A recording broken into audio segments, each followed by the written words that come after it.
So good evening, everyone. My name is Karen Glazer, and I'm a professor of gerontology in the Institute of Gerontology, which is based in the Department for Global Health and Social Medicine here at King's. And I was the director of the Institute for many years. So before I pass you on to our current director of the Institute, Dr. Wei Yang, and of course our speaker for this evening, Professor Emily Grundy, whose lecture we are all greatly looking forward to, I just want to say a few brief words. First, I want to extend a very warm welcome to all who are new to King's this evening, to all our visitors, and of course to all King's students and staff, especially on such a rainy evening. So welcome, everyone. And second, just to give you a brief background about the IOG annual lecture. So this distinguished lecture series is named in memory of David Hobman. He was a past director of Age Concern England, now Age UK, and this is the UK's leading charity for older people. This distinguished lecture series has been running since 1988, so a very long time. And we've had the pleasure to hear from world-leading experts on aging, like Professor Grundy that we'll hear about today, and also from leading politicians and advocates on key issues facing older people. So before I come back and introduce our speaker for today, Professor Emily Grundy, I'm just going to hand over to Wei to say a few words about the Institute.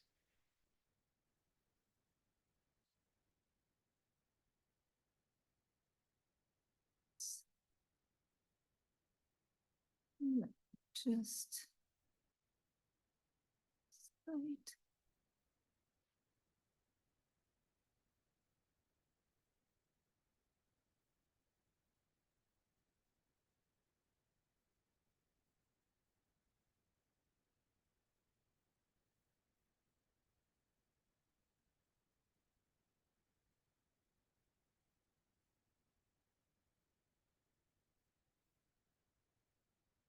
So good evening, everyone, and welcome to the Institute of Gerontology Annual Lecture 2024.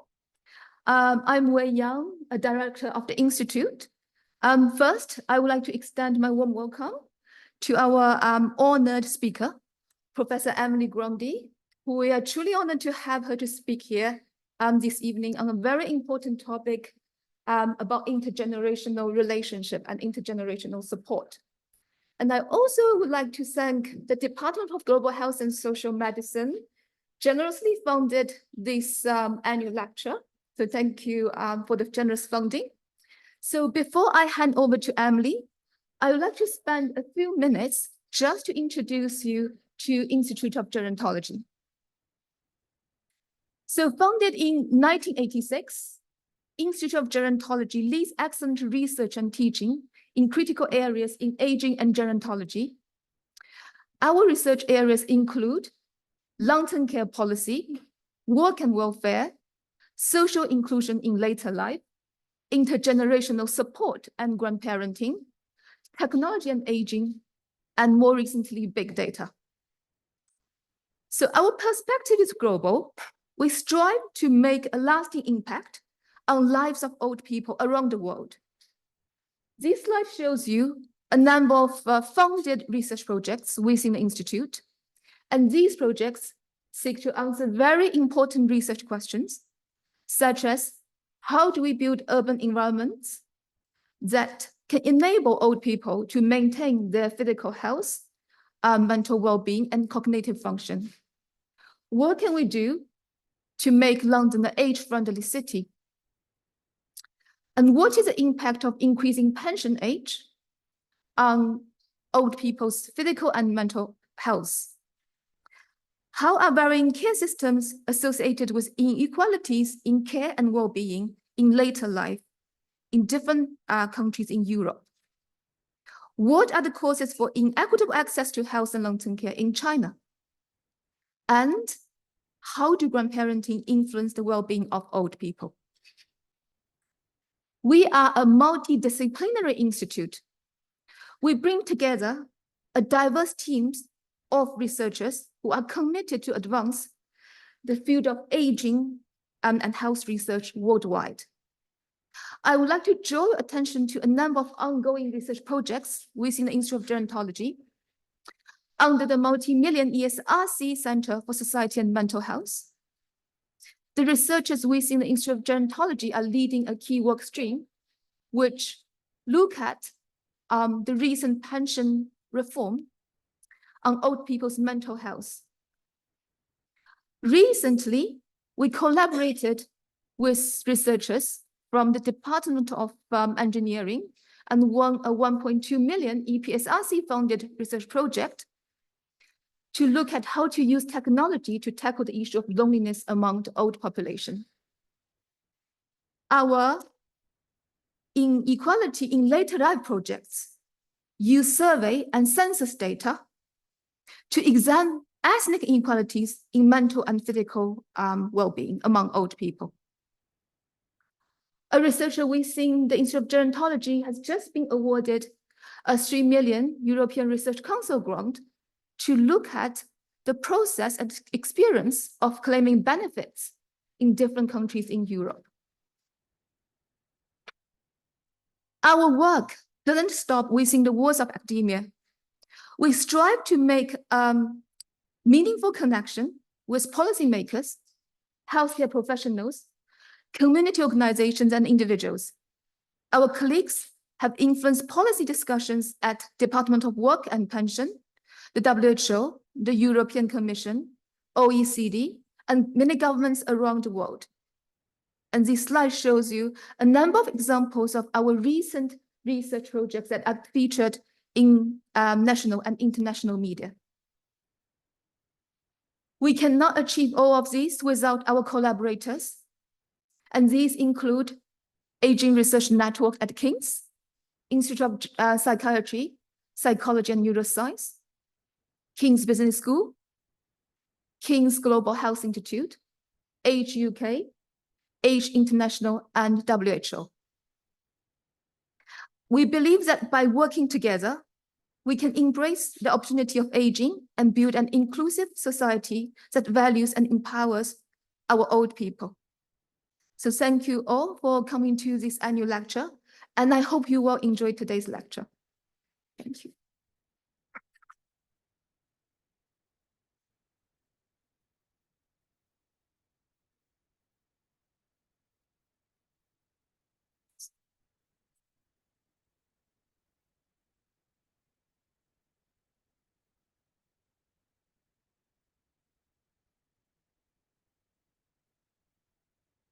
Can everyone hear me okay? Yes? This is kind of hard because I'm small, so try to get up here.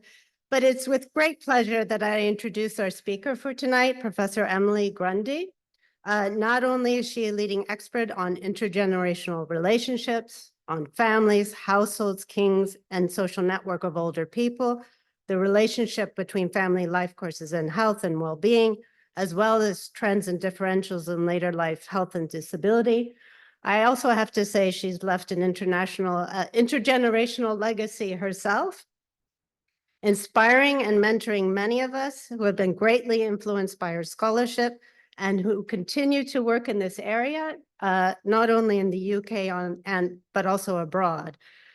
On a very personal note, I am particularly delighted to be introducing Emily because she's had an enormous impact on my own life. She gave me my first academic job after graduate school. And despite my really, truly terrible interview, in which I answered the question about why I would want to come to King's by saying it's close to the tube. So nevertheless, she took a chance on me, and she's the real reason that I'm at King's today. Emily has had a long, distinguished career. She's a world leader in aging. She's currently a professor at the University of Essex, but she also served as director of the Institute for Social and Economic Research there until 2020. Prior to that, she's been in the most illustrious universities in the UK. She was at positions at the London School of Economics, the University of Cambridge, the London School of Hygiene and Tropical Medicine, and of course, we can't forget King's, where she and I were colleagues for several years.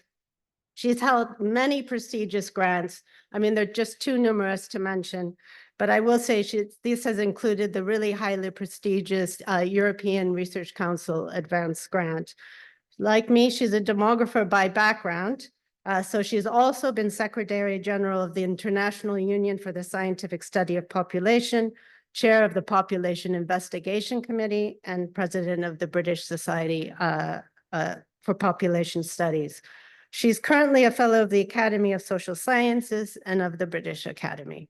So without further ado, let me hand over to Emily for this evening's lecture.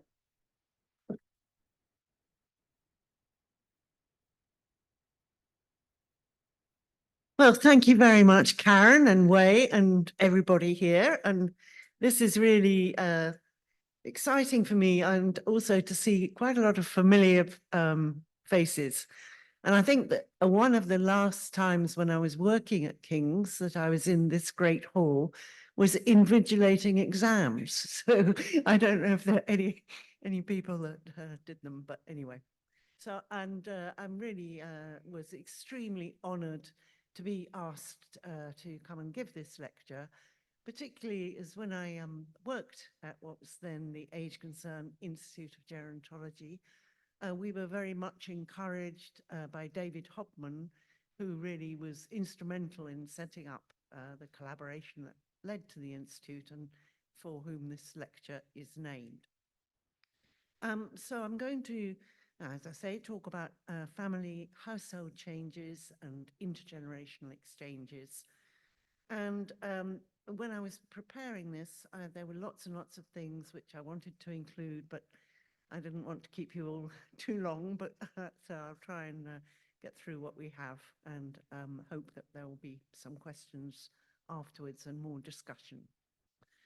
So we know that the older people themselves identify family ties as one of the most important domains of life, even above economic issues in richer countries. And that marital and fertility histories and status are associated with health and mortality, and range of reasons we talk a bit about. So just for example, there are associations between fertility histories and cognitive decline, and that things like social contacts, which are very often contacts through family links, are really important for later life well-being. And so far in the generations who are in later life now, it does seem that that needs to be personal contact. So for example, this study from the US found that for older people, seeing family and friends at least 3 times a week had a really significant effect on reducing the risks of depression. But and for those over 70, particularly family contacts, but it only worked when it was face-to-face contacts, but maybe this will be different for future generations. So I'm going to talk a little bit about the demographic context. Then I'll talk about availability of children and later life mental health and variations between particularly Eastern and Western Europe. Something about current levels of support given and received between adult children and parents in the UK. Co-residence, and then looking at 2 aspects of co-residence: returns to the parental home and effects they might have on mental health of both the parents and the children. And finally, I will perhaps raise the issue of whether we need to be concerned about the sort of mood music going on about intergenerational conflicts. So in terms of the availability of close family for older people in Europe, currently the situation is quite favorable because lower mortality among men means that the age at which most women become widows is a bit later, and there's been an increase in the proportion of people living in couples. And also those who were born in the 1940s had much higher rates of marriage and parenthood than either earlier or later cohorts. And so they current sort of slightly older-ish or old are quite well provided in terms of access to a child. But this is going to reverse once the sort of post-1950s cohort reach older ages. And of course, the more recent thing too is the increase in divorce and remarriage and complexities of family life. So if we look, for example, at the proportion of women who had no living children at selected ages by birth cohort, this panel, the one nearest me, is Britain. So the people born in 1920, about 20% of them had no children by the time they got to age 90, because of course, in some cases, children died before them. But this currently is much lower for the proportions born in the middle of the 1940s, but will increase again. And they're kind of slightly different pattern in France, similar in Finland, but with higher levels of childlessness. However, as I mentioned, of course, divorce and repartnering is becoming going to be much more of an issue. Well, it is already an issue.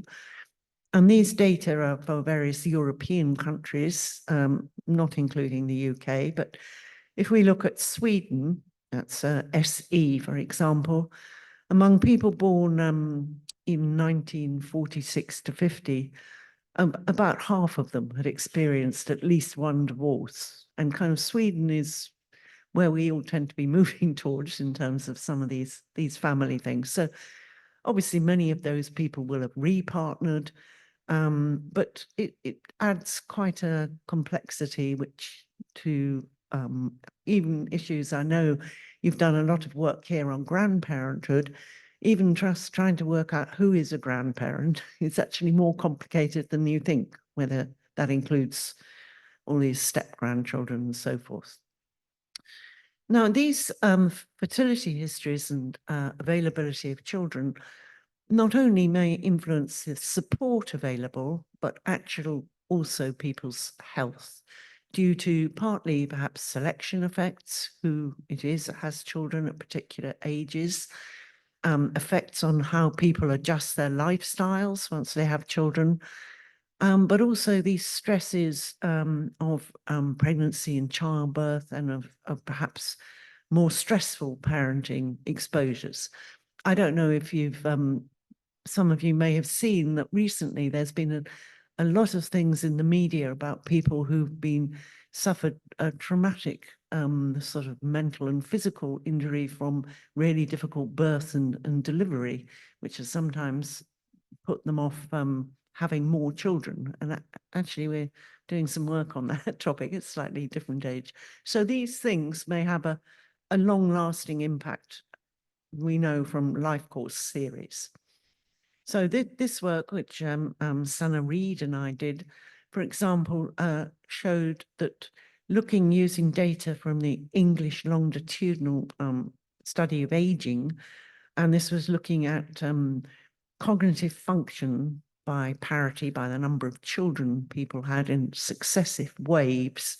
And you can see the childless, who are the solid line at the bottom, their sort of rate of decline, if you like, or their reserve is less good than that of people with children. And probably one of the areas where people think that contacts with children and having children is particularly important is for the other aspect of mental health, particularly depression, because children are an important element of networks, potential source of support. Of course, they can also be a big source of strain, and they may provide, but just having them may make people feel they've got someone there if they need it. Results on parity have shown, again, this kind of U-shaped distribution. And we also, it seems that there are probably different effects in different settings. And in some work we did, we tried in particular to look at comparisons between Eastern and Western Europe.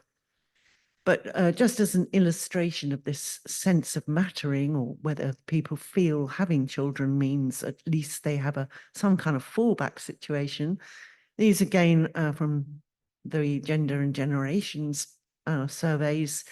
And you can see the green are people who've got children and the blue are the childless, people who didn't have a current partner, who agreed that there were many people they could count on completely. And these sense of agreement tended to be lower among childless people, and particularly so in some of these Eastern European countries. So in Eastern Europe, the availability of children for today's older people may be particularly important because there are much higher rates of widowhood than in Western Europe. In the past, there have been lower rates of childlessness, but many more one-child families, high level of out-migration among young people. And, you know, their world has changed too. They grew up in one setting and context which has completely changed. So maybe that leads to some regrets about how their life course went, and perhaps they might have done something differently. And of course, there are much higher rates of material hardship. So in this analysis, we again used GGP data. Most of what I'm going to show you is cross-sectional, but we have done some longitudinal, and we looked at variation in depressive symptoms, including indicators of some life course factors, financial issues, physical health, and other things. And the results showed that, well, first of all, as many studies have found, the level of depressive symptoms among older people was much higher in Eastern European than Western European countries. Those lacking a partner had more depressive symptoms than the partnered. Again, not surprising, but a stronger effect in the Eastern countries. And in Eastern, but not the Western countries, in this analysis, childlessness and having only one child was associated with more depressive symptoms. And in the longitudinal analysis, we found that if you had less contact with children, depressive symptoms worsened.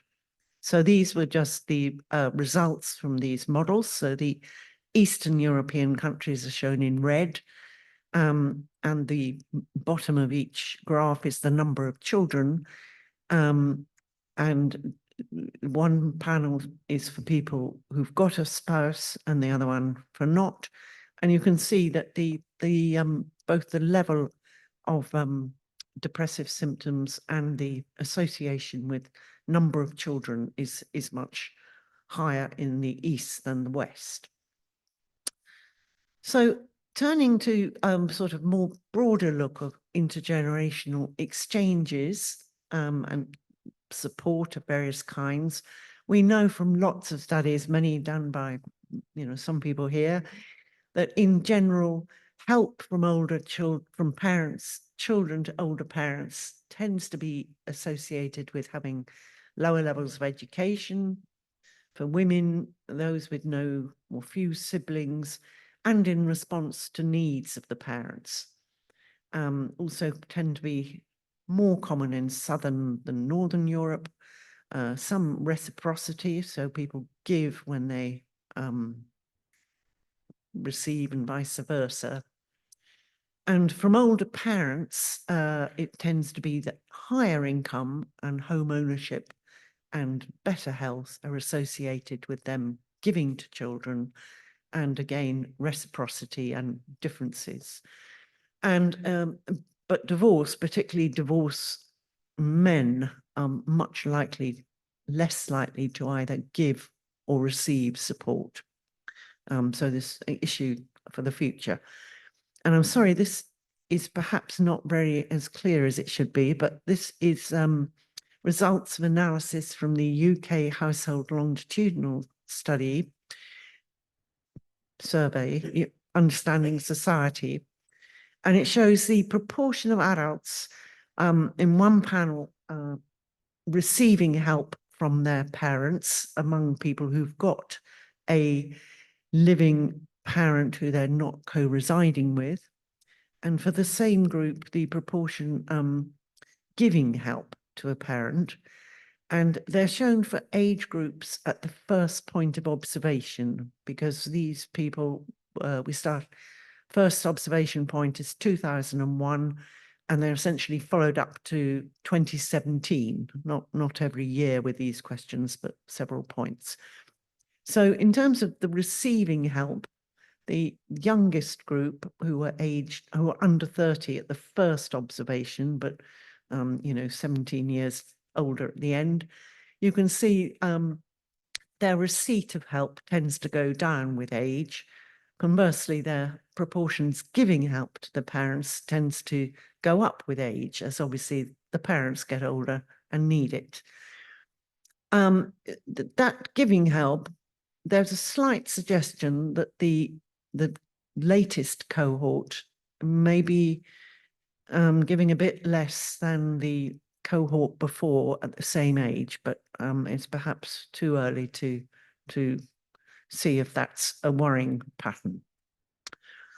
And in terms of the factors associated with help exchanges, as many studies have shown, travel time to the parent is very important. Now, that could be because the people who are particularly close to their parents decide to live near them, as well as other things. And we also found quite large differences between ethnic groups, with most help to parents, for example, being given by Asian British rather than either white or black British, and by social class, with, as other studies have found, the people in routine occupations being more likely to give practical help to their parents. So that's just a bit of a background on fertility histories, help exchanges. And I wanted to talk a bit about inter or multi-generational co-residence, which actually, now I come to think of it, was about the first project that Karen and I were working on together.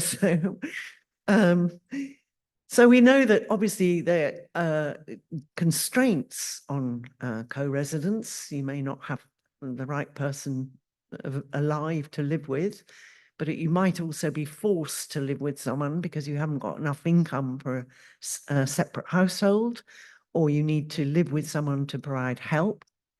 And then, of course, their sort of preferences. And there's a wide variation around the world. So in a lot of Asia, for example, nearly 70% of unmarried women over 65 or even married live with a child, compared with much lower proportion in US and Europe. So they're both pluses and minuses of co-residence, reduced autonomy, but on the other hand, you may have companionship and support. And in terms of within Europe, this shows the variation in the proportion of unpartnered widows over 65 who live with a child. And you can see, for example, it's much higher, say, in Portugal than most of Western Europe, and much lower in the Nordic countries than anywhere else.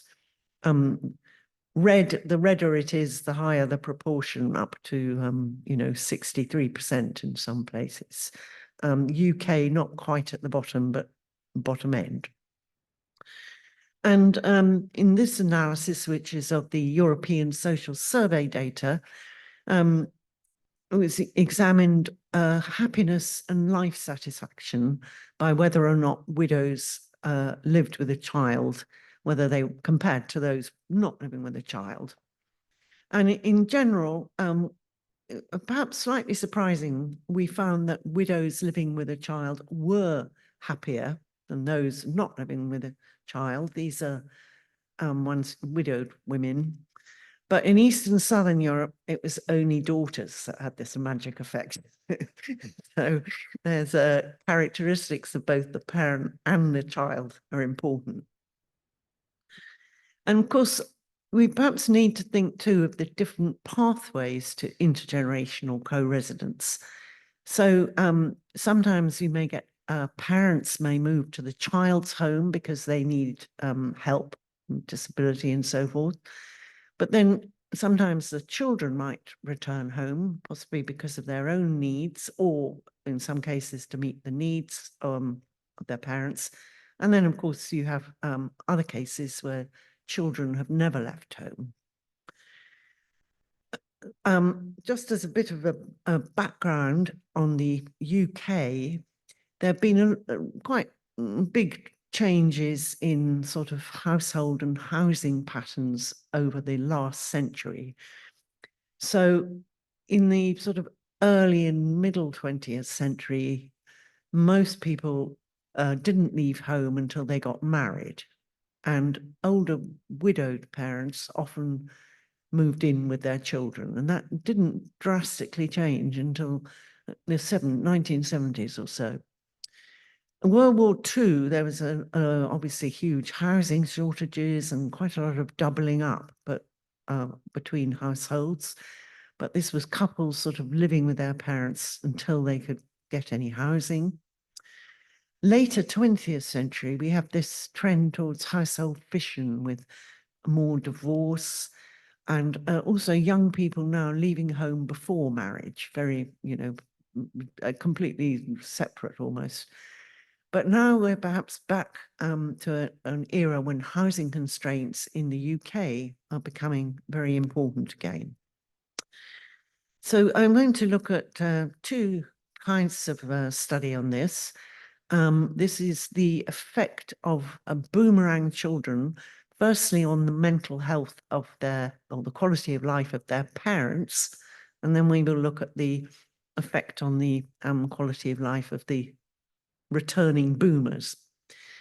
So in analysis of using data from surveys of health and retirement in Europe, longitudinal, we looked at what effect the child returning home had on the parents' quality of life, and when there were no other children in the parental home. So people who'd kind of moved to an empty nest and then found it refilled. There weren't, and we found some negative effects, I'll show you, but particularly other characteristics of the child also affect their parents' well-being. For example, if the child was unemployed, their well-being went down. If the child got married, their well-being went up. So these are the changes in the quality of life when the adult child returned home. And you see it went down, particularly in the Nordic countries. In fact, this sort of negative effect is largely driven, which we might expect because there is a high value on, individualism and autonomy. And then Marco Tosi, who I work with went on and looked in more detail at the UK position, again using data from the Understanding Society. And this showed that also this is older people's changes in older parents' depressive symptoms. And they increased a bit when their children came back, but then they kind of got used to it and it sort of decreased again, and except if the child was unemployed. And then there was a much bigger increase, and also a kind of anticipatory one before they actually moved back. And although it dropped back a bit, it's still quite a big increase in depression, even 2 years after the child had returned home. So what about the effects on the children? Well, we know that some things like poor mental health, unemployment, partnership breakdown may be behind children's return, so rather perhaps sometimes negative things. But there's been less research done on the effect of what happens to the mental health of the young children once they've moved back. And just as a bit of background, this is data from cross-sectional data, which was analysed by the Resolution Foundation, and it shows the proportion of parents of 19 to 29-year-olds who lived with their parents by various characteristics for 1996 and 2018-19. So overall, in the first point of time, 1996, you've got about 30% of this age group living with their parents. By 2018-19, that had gone up to over 40%. And in terms of differences between groups, kind of non-graduates more likely to live with parents and graduates, and in particular, young people with a mental health problem, 10 to 12% of those living with of those who had a mental health problem lived with a parent. So that's the sort of cross-sectional background. And the analysis we used, again, Understanding Society. This is work with Jiawei Wu, who's well known to many of you. And we looked at young people aged 21 to 35 who were kind of included in the study from 2009 to 2020. And we looked at returns to the parental home, factors associated with them, and the effect on changes in indicators of their mental health. And we expected that they would probably show deterioration for a range of reasons, lack of a decline in self-esteem and so forth, having to return home. And during this period, 15% of young adults moved back at least once, some of them in and out several times. So, not surprisingly, we found that a poor mental health and end of a partnership increase the chances of young people returning home. And whereas if, you know, that if they've got children of their own, they were less likely. But we didn't find any deterioration in their mental health when they returned home. And on the contrary, for women, there was a slight improvement,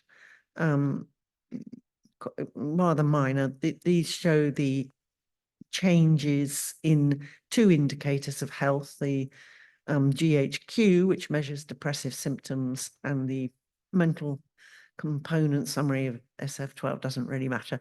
Most of these results are not significant, but for women, the proportion with whose GHQ score was below the threshold taken to indicate, you know, a possible psychiatric issue is lower for the female returnees. These are fixed effects change models, so it's change.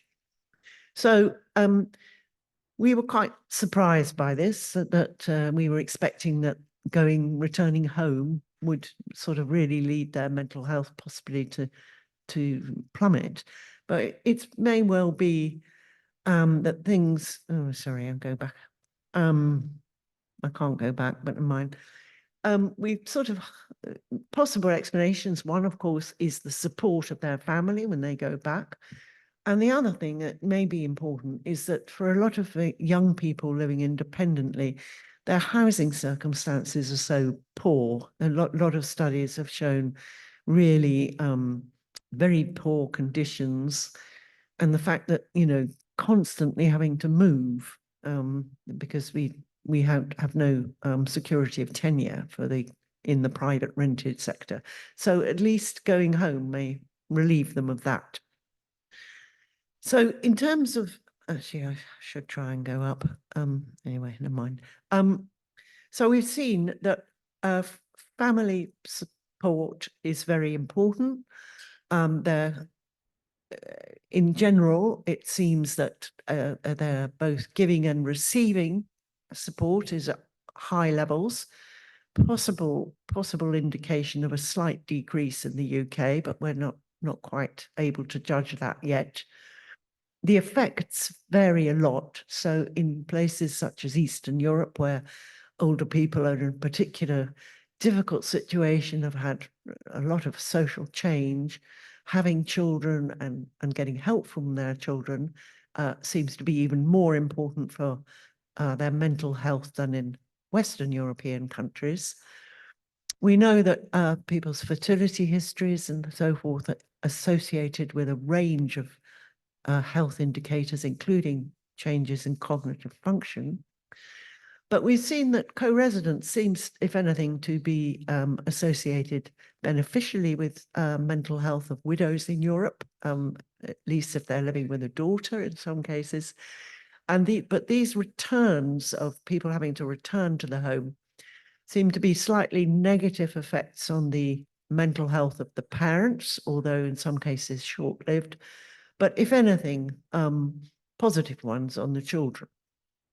So those are kind of the important family thing. But I think the other context we need to think is that even though there is lots of evidence of lots of support exchanges going on in many areas, there is a growing sort of debate or position about intergenerational equity and intergenerational conflict. And I think housing is really quite an important thing of this. So there's this quotation from somebody interviewed by Generation Rent, who says, you know, I believe this is a generational issue as young people bear the brunt of the housing crisis.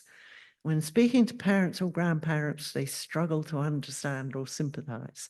So although within the family, people are helping each other, somehow I feel there's much more of a kind of mantra going on in the media of conflict and so forth. And the sad thing is that this may have negative effects regardless. So it is, I think, something that needs to be considered. And, you know, housing is perhaps part of the story here. So one of our recent housing ministers, for example, he was very unpopular in the press because he said pensioners should downsize rather than rattling around in homes that are too big for them. And he told the House of Lords that, you know, older people who are under occupying should move out and make way for younger families.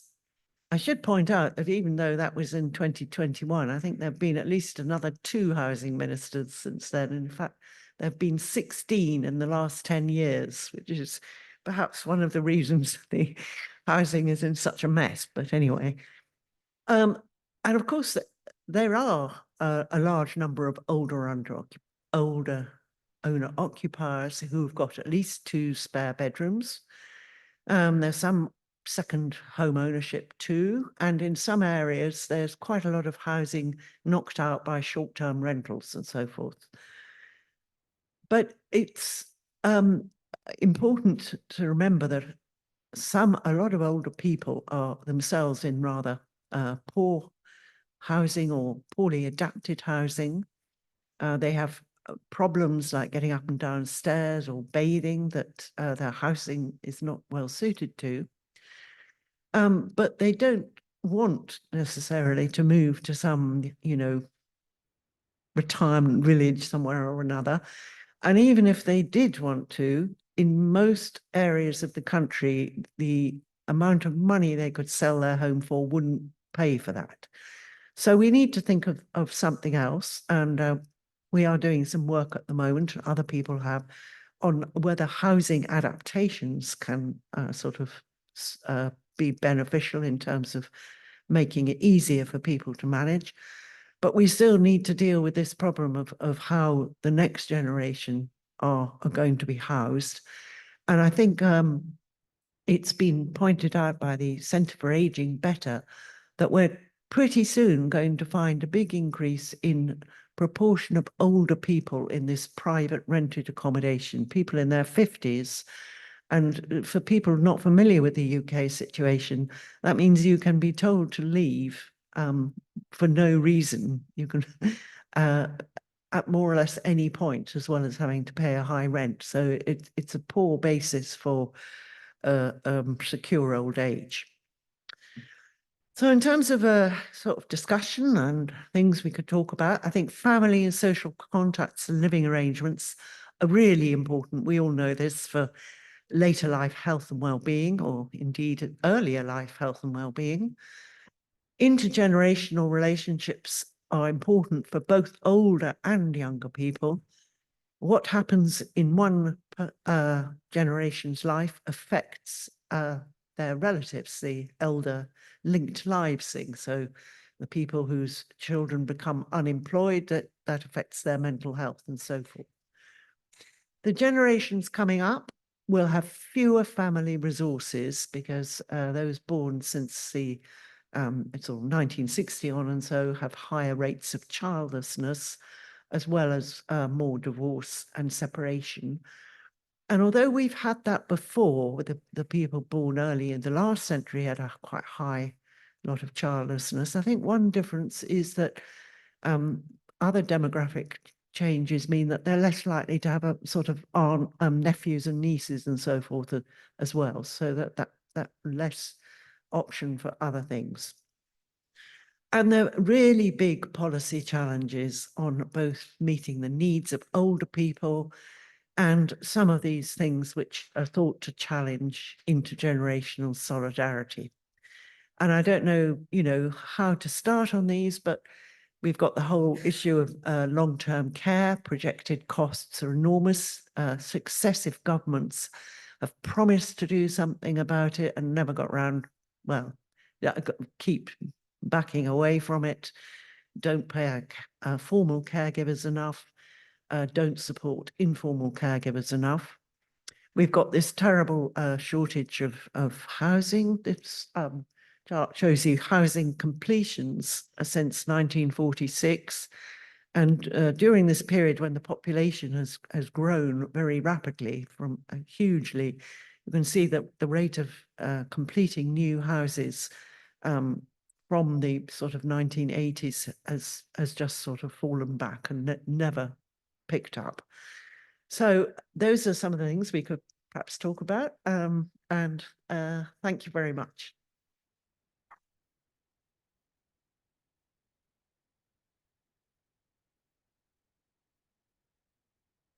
Thank you very much, Emily. I'd like to open it up for questions. If you Yes. want to come and have that Emily Yes. said. And we can open up for questions here. Yeah, we'll just give Emily a minute to sit down.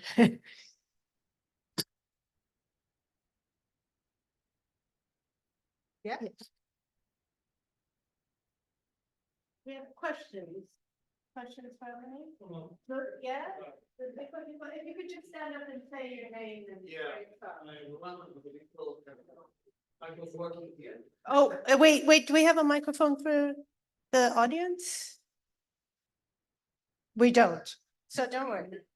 Yeah, just so everyone can hear, yeah? Okay, hi everyone. Good afternoon. I'm a public economist. I work at the University of Trieste in Italy, and I'm visiting professor at King's. My first question would be on the narrative of the intergenerational conflict linked to the climate change. For example, this is something you're not probably working on, but in terms of the narrative, let's say, is this something that you have thought about or not?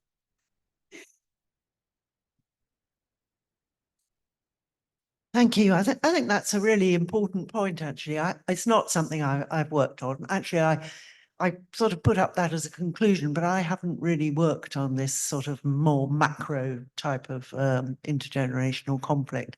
Although I know there's a lot of work going on in King's, I believe, on that.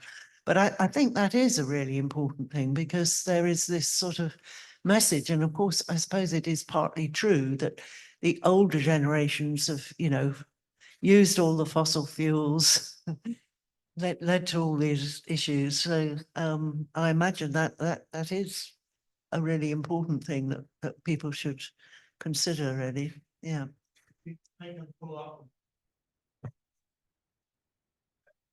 can follow up. Also, the issue of public debt is similar to that, right? So when we talk about public policies, then there is the issue of public debt, which is by itself an intergenerational issue and can be seen in this way. No? So the issue of economic growth then is crucial, because if the economy can continue to grow and well-being can continue to grow, the debt can be sustainable. Otherwise, it can be problematic. So just to add other dimension to this.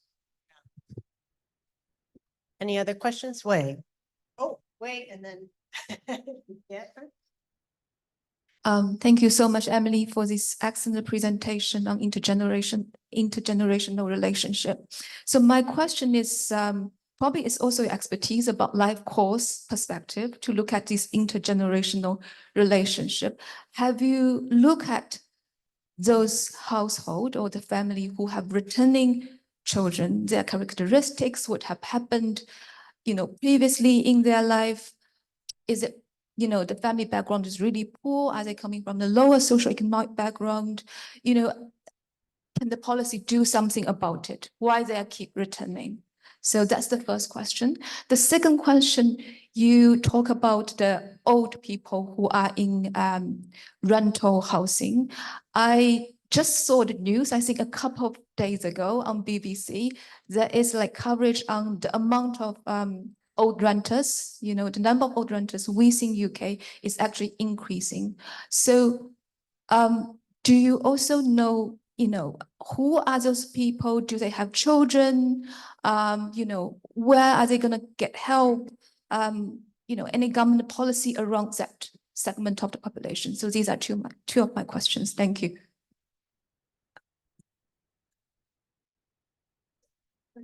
Children keep returning. Who are these children? Oh, well, the children who keep returning, they're more likely to have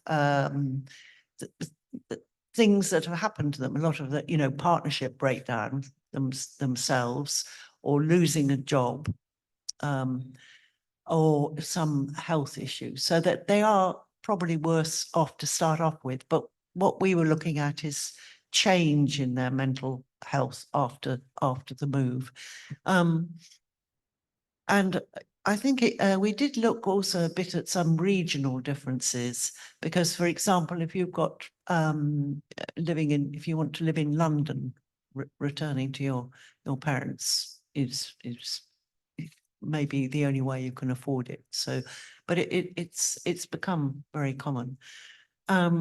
And then with regard to renting, well, of course, there are a proportion of older people who are in social rented housing, and so they have a stability. They may have been there for a long time, and they've generally had families. But we've been doing some work on health differentials between tenure groups, and the people in social rented housing, their health is very, very poor compared to either owners or private renters, which is partly a selection effect, because if you have poor health, you get higher points on the housing thing. But it's so extreme. I mean, something like of 40 to 60-year-olds in social renting, I think a really high proportion are not working for health reasons. So I think there's something also, not just the selection, but possibly about neighborhood influences and health.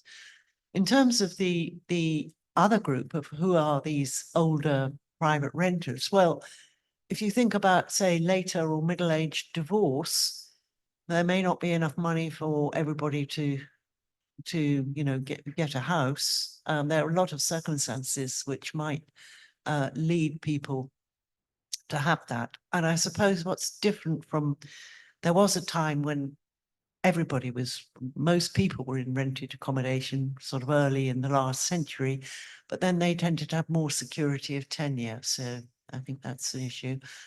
And of course, in later life, if you own your place, usually have paid the mortgage. So your housing costs are actually a lot lower than if you're a tenant. So, yeah.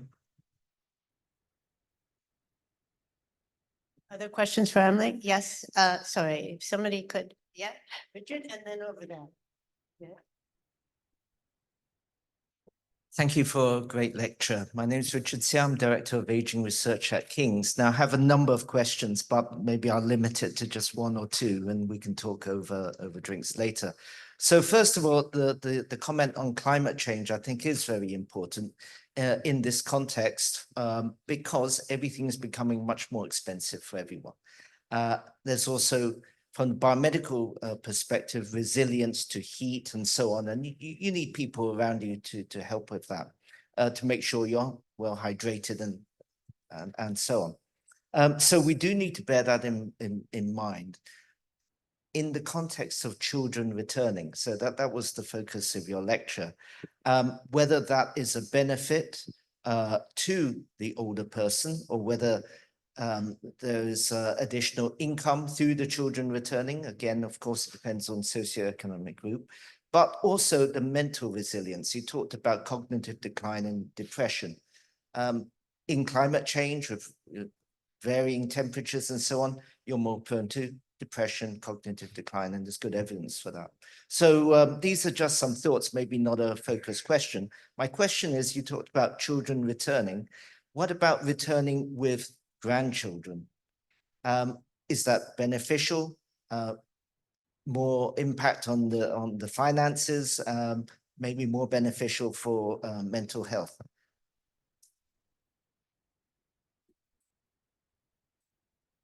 Get lots of exercise.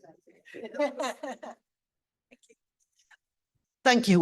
Well, in terms of your first point, I mean, the very obvious sort of win-win thing is much better home insulation, because we know that, that's obviously good in terms of reducing energy use, also reducing costs.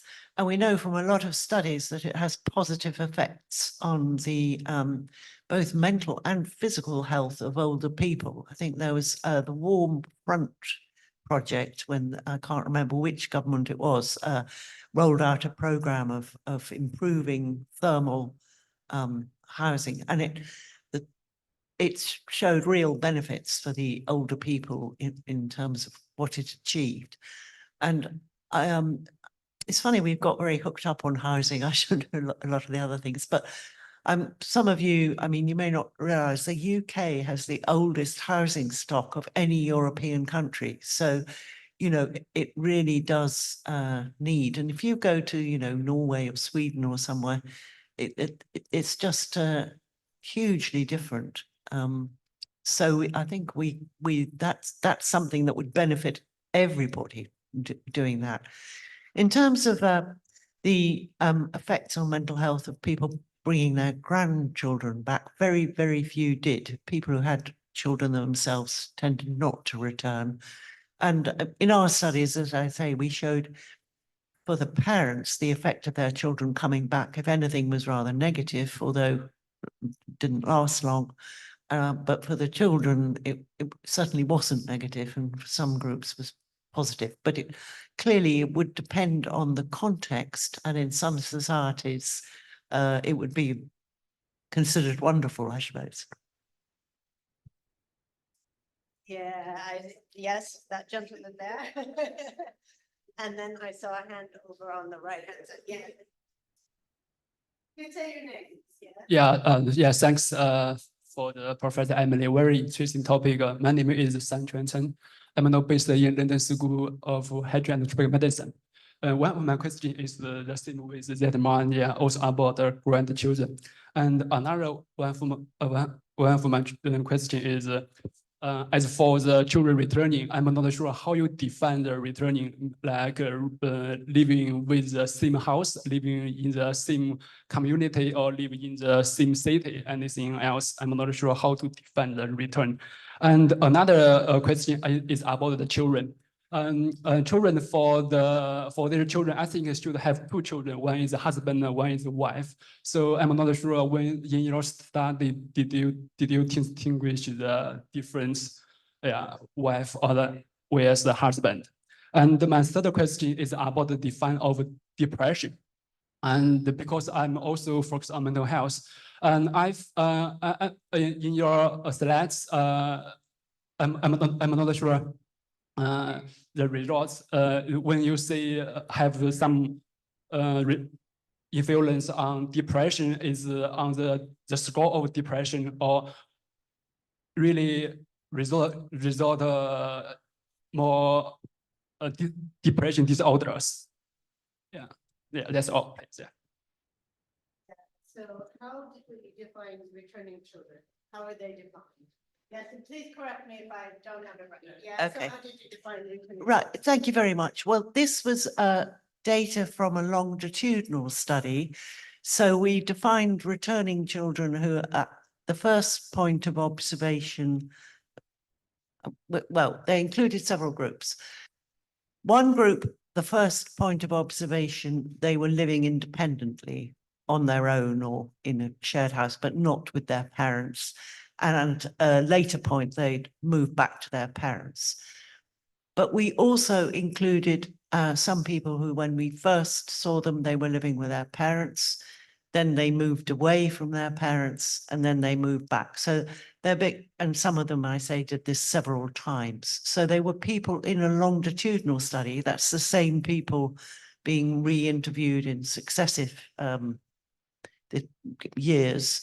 And it asks who they're living with. And so you can identify people who are living with parents and people who aren't. So it was a change. That was who they were. And then it was whether the children from the husband or the wife. So I think it's Oh, whether right. you're referring Yeah. to biological children. Okay, okay. Actually, these we referred to as, that's a good point, as any child. It's a bit complicated, but we would have liked to identify the ones who, whether they were less likely to move back if there was a step family arrangement. It was slightly difficult to do that because if the first point of observation they were independent, we don't know who they're living with, but we did find that just looking at a sort of snapshot picture of levels of mental health among young people by their living arrangement, the ones who were living in a family that included non-biological parents had less good mental health than the ones living with biological parents. Right. It was depressive symptoms using the general health questionnaire, which some of you will know is a very old, well-validated questionnaire that originally its use was to identify a cut point, which if you scored more on that, it was deemed to be the threshold that if you saw a mental health professional, they would decide you had a mental health problem. It's now also used as a continuous scale, and we use both. And the other measure we used, which was of, it's meant to be a measure of sort of positive mental health rather than depression, is the mental component summary score from the SF-12, the short form, which is again a very well validated thing. So yeah. Question over there. Yeah. We'll come in hand deliver. Hi, Professor Grundy. Thank you very much for very informative presentation. My name is Jan Fang. I'm from China Private Healthcare Foundation, leading the Healthy Aging Workstream. Coming from China, you know, in our culture, some of you may be aware that in our culture, it's deep down that family is very close. Children are supposed to actually live with parents. Actually, you know, there are some saying going that you have children for, you know, preparing to become older, meaning that children are going to support you when you're growing older. Also in our society or from the Eastern world, our perception or our impression about the Western world, the culture and value is that children are not supposed to live with parents when they grow up. They're actually are supposed to leave home. Otherwise, it's kind of like a shame.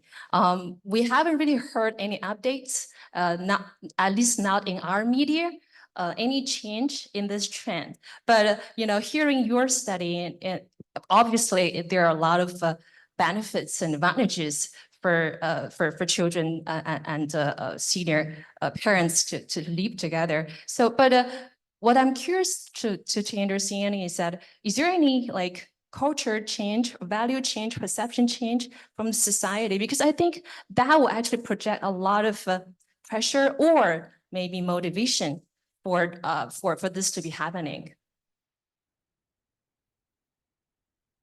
Thank you. Thank you very much. Yes, of course, I think the cultural context and the values are tremendously important. And that's probably why we saw those differences in sort of happiness levels in different parts of Europe and different effects of living with children on happiness.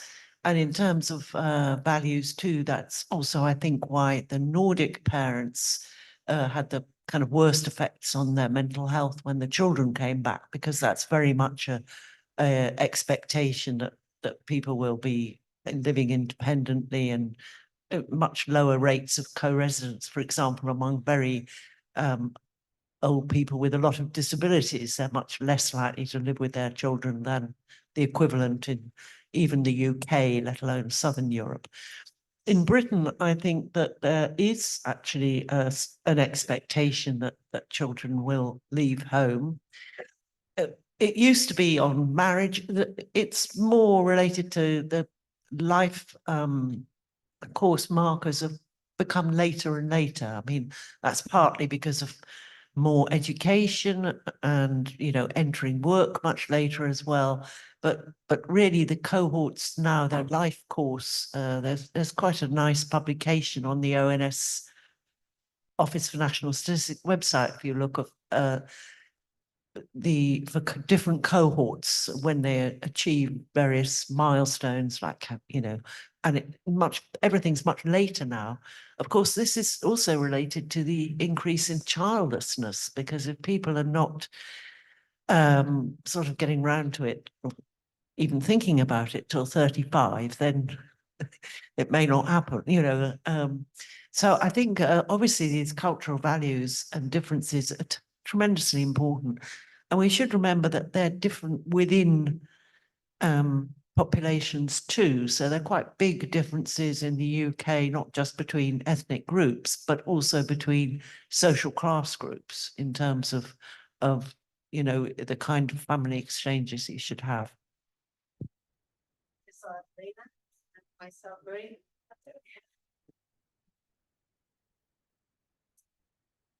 That was fascinating. It's Adelina Comasare from LSE. I was struck by this impact of whether the children had a job or not, if they were unemployed.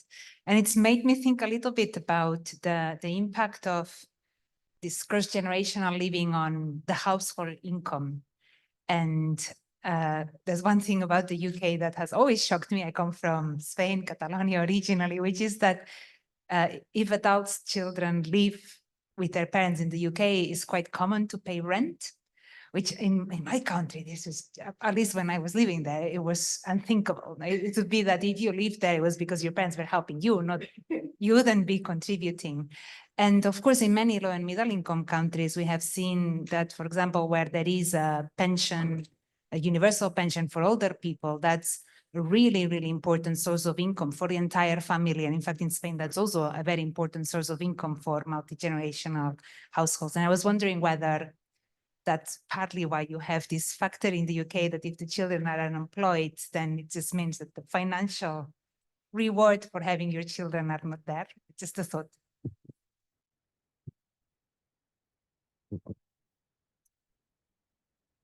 Thank you very much. Yes, that's very, very interesting. I mean, we did control for, household income and things, but it is interesting because how much things have changed, because at one point, children still lived at home and were sent out to work early so that they could contribute to the household budget. If you listen to stories of, you know, people in their 70s or 80s, quite often they will say, well, they had to leave school to go and get a job because they had to contribute to the family income. That's kind of changed now, and I think probably financial flows are more often downward than upward. But it is certainly true that pressure on income, also pressure on space. I think some people do charge their children rent, but it's probably, it depends on both incomes, and possibly it's thought to be, you know, psychologically important or something, whereas it would be different in Spain. But that would be an interesting thing to look at, actually, is how income dynamics change and how they affect things. Yeah.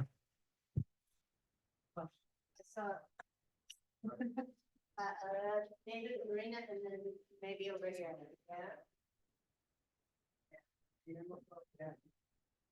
I was wondering also about possible effects of more and more older people not having paid off their mortgage by the time they retire. And could this have an effect on the welcome that boomerang children may have in the home, that they will have no choice but to charge these children rent because they've not paid off their mortgage? So the financial dynamics change if the house has not, the household mortgage has not been paid off. What are your thoughts on that?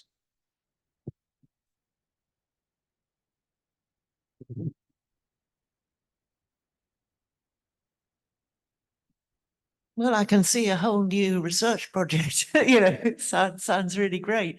I mean, I think it is terribly important. Obviously, you know, we put up these change models and things, but of course, and we take account of many of these variables, but things are very different. But you're quite right. Now, I mean, in Japan, you can now get these intergenerational mortgages of, you know, 100 years. So the children are going to be paying off the mortgage. It's a sort of 3-generational type mortgage. And as you say, there will be more and more people who are still paying off mortgages. There are big differences too about people who've had to leave work early to, I mean, even look after grandchildren or because of their poor health.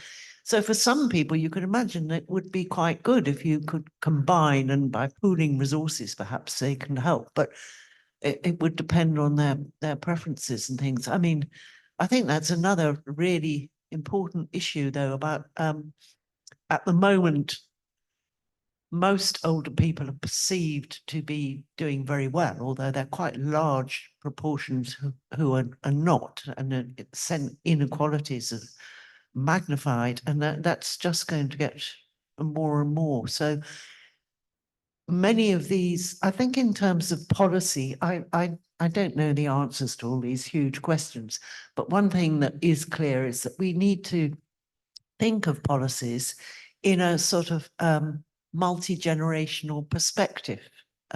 So, for example, if young people can't afford to live near their parents, then that's going to have an impact in the future. And if people, you know, can't afford to provide care, because, you know, I think they're very good, but I think these financial things would be really quite interesting to look at.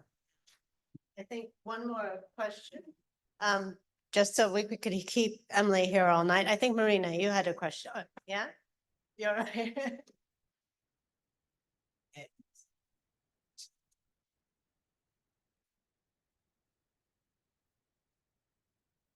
Yeah, hi. Thank you so much for your presentation. My name is Marina, and I am a PhD student in the department.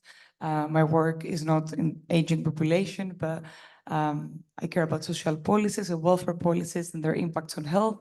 And Karen is my supervisor, so I've picked up an interest in the aging population. So I really enjoyed your presentation, and I was thinking a few things. First, I want a clarification on the boomerang younger people, and whether that includes people who both were forced to go back because of adverse life circumstances, as you said, and people who moved back to provide care or to support their older parents. And if these two things are different, and then I assume if they are, the difference we would see in terms of the mental health of the returning children and the parents. The second thing, I really enjoyed how you showed the differences cross-sectionally between different countries in Europe, Northern, Central versus Eastern and Southern Europe, and the impacts of the returning children on parents' mental health. But then I think when we looked at the impact on the children's mental health, the focus was in the UK. I was wondering if there are studies so you could discuss a bit more about what you would expect, if you expected the impact to have the same direction or the same magnitude if you performed the same study across different European countries, like Northern versus Southern European. And on that note, how you would handle, or whether studies have handled, the fact that in Southern Europe, and I'm also from Greece, I want to add to that, it's very common that parents own, different flats in the same apartment building, and maybe children return, but they live in a different flat. So there is this kind of, the difference, you have your own space, but you also have this proximity that you just go a floor down, and how that might be different, at least in my head, it might be a bit different compared to living in the same house, for example. I hope that made sense. Thank you so much.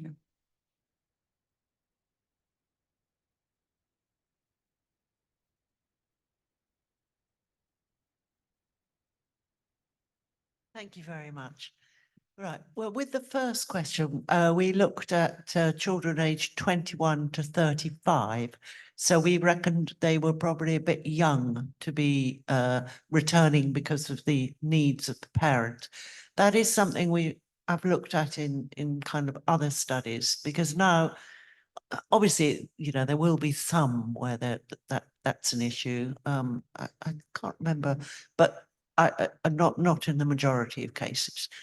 And secondly, this thing about I think these cultural and regional differences are really important. And I mean, of course, some people would probably joke that in Italy, for example, you can't see the effect of young men returning home because they never leave. So, I